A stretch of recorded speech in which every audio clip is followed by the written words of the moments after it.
परमात्मा ने उस समय हम क्यों फेल हुए, क्यों असफल हुए, भगवान की परीक्षा में पास नहीं हो पाए, क्योंकि हम अशिक्षित थे, हम अपने सदग्रंथों से अपरिचित थे, जिस कारण से हमने भगवान को रिजेक्ट कर दिया, क्योंकि उन्होंने एक लीला की थी, जैसा कि दिन में सत्संग में आपको सुनाया।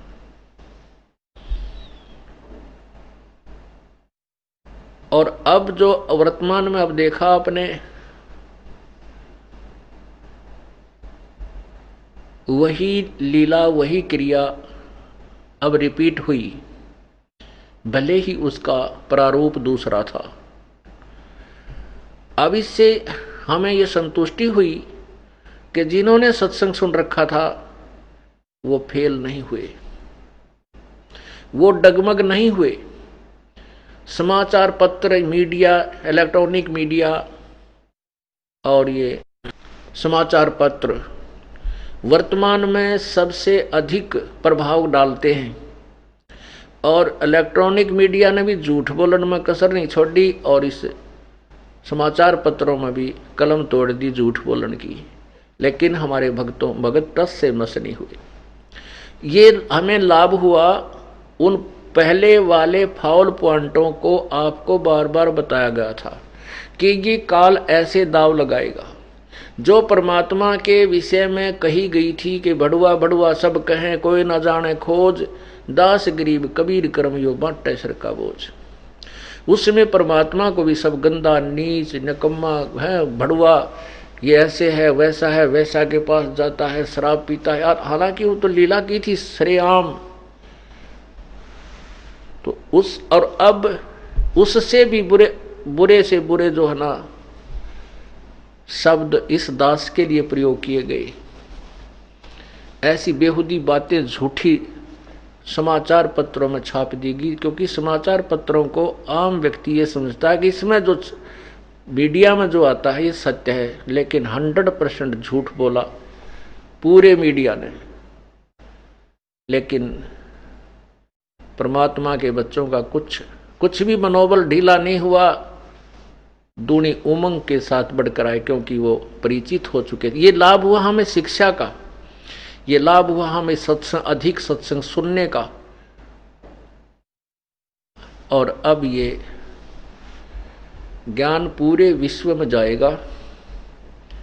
जितने भी नकली संत हैं, ऋषि महर्षि, जिनकी आड़ में या दुकान चल रही थी, सारे की खाल उतर जाएगी। ये तो गधे के ऊपर शेर की खाल डाल रखी थी, और शेर शेर करके सबको प्रभावित किया हुआ था। एक कुमार ने के परपंच रचा, अपने गधे पर शेर की खाल डाल दी और वो खेतों में छोड़ दे। और खेतों में रखवाले रहा करते थे, वो देख कर शेर ने चांद की चांदनी में शेर वो भाग जा, घर छोड़कर, वो खेत छोड़कर गांव में भाग गया, बस शेर आया हुआ है। और वो गधा सारे वहां खा जा, उनकी फसल वसल कर वो खूब। अब कुमार दिन में धंधा करे, शाम ने उस पर खाल डाल के वह कवर शेर खा और जंगल में छोड़ दे। तो गांव ऐसे चर्चा चलती रही, भाई शेर आवे है, बहुत खेती का नुकसान कर रहा था। कुमार ने सुन ली, वो दूसरे गांव का कुमार था, नो बोला भाई शेर आवे है, खेती खावे, कहाँ खेती खा गया, घना नुकसान कर दिया। वो कहने लगा भाई देखो, अब मैं भेद काट दूंगा इस शेर का। उसने शाम के समय अपने एक दो गदार, एक दो गधी वो ला करके उस क्षेत्र में छोड़ दी। और वो रखवाला ने बोला कि तुम ऊपर चढ़ जाओ, पेड़ों के ऊपर बैठ जाओ, मैं भी चढ़ जाता हूँ। अब उसको भी शंका था भी कदे शेर भी हो और भी खेती कोई और खा जाता, हो सकता शेर ही हो। तो गधे भी छोड़ दिए, वह गधे और गधी वहां खा चर रही थी चारा। थोड़ी देर में उन्होंने अपनी बोली बोलनी शुरू करी। तो वो जो शेर रूपी के ऊपर, गधे के ऊपर शेर की खाल गाल रखी थी, उसने भी वह भाईचारे वाली बोली सुनी, वो भी भाग लिया। फिर वही बोली बोलता हुआ उधर उन गधों गधी के पास ही आ गया, और वह खाल गई कितना पड़ गई। एक लो गधा का न्यू आखड़ा वहां पर उन अपने साथियों के पास। तब वह रखवाले वृक्षों से उतरे, उस गधे को पहचाना, वह खाल उठाई और फिर उस कुम्हार को गढ़ा, उसका फिर तोड़ पाट्या। तो परमात्मा अब शेर की और गधे की पहचान बोली तो हुई, वो आया ऊंची ऊंची करता हुआ, शेर की क्या आवाज होती है। तो ये जितने भी नकली संत थे, मैं ऋषि थे, ये संत की खाल ओढ़ रहे थे, और संत की पहचान बोली तो क्या करे, वचनों से होती है।